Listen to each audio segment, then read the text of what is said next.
கடந்த வாரம் அஞ்சலிக்கு காய்ச்சல் மற்றும் மூச்சு திணறல் இருந்தது என்று நீங்கள் பார்த்திருப்பீர்கள் என்று நாங்கள் நம்புகிறோம். அவள் இந்த வாரம் மிகவும் நன்றாக உணர்கிறாள். அஞ்சலி இந்த வாரத்தின் 4வது மாத பரிசோதனைக்கு மருத்துவரை காண மிகவும் மகிழ்ச்சியாக செல்கிறாள். இந்த வாரம் செய்ய வேண்டிய சில கர்ப்பம் தொடர்பான சோதனைகள் பற்றி மருத்துவர் அஞ்சலிக்கு விளக்குகிறார்.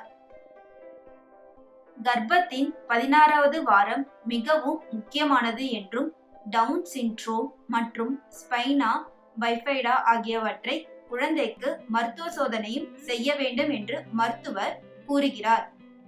இது தாய்க்கு நடக்கும் ஒரு இரத்த சோதனை.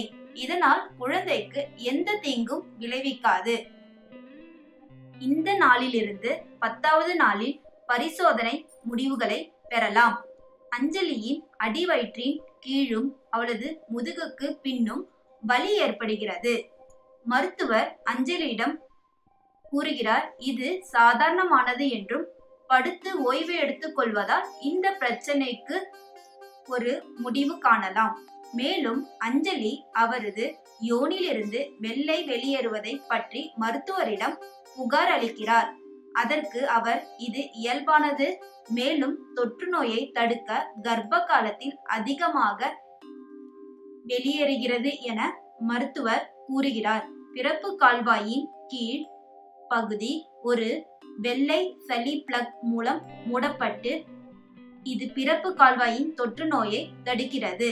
குழந்தை இப்போது 4 முதல் 5 அங்குல நீளமாக உள்ளது மற்றும் விரைவாக வளர்ந்து வருகிறது.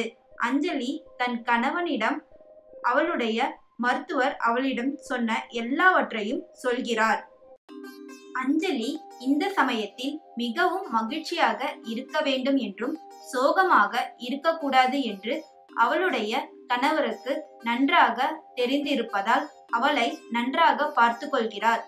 அடுத்த அத்தியாயத்தில் அஞ்சலிக்கு என்ன நடக்கிறது என்பதை பார்க்க மறவாதீர்கள். புதிய காணொளிகளுக்கு சப்ஸ்கிரைப் பட்டன் மற்றும் பெல் ஐகானை கிளிக் செய்யவும்.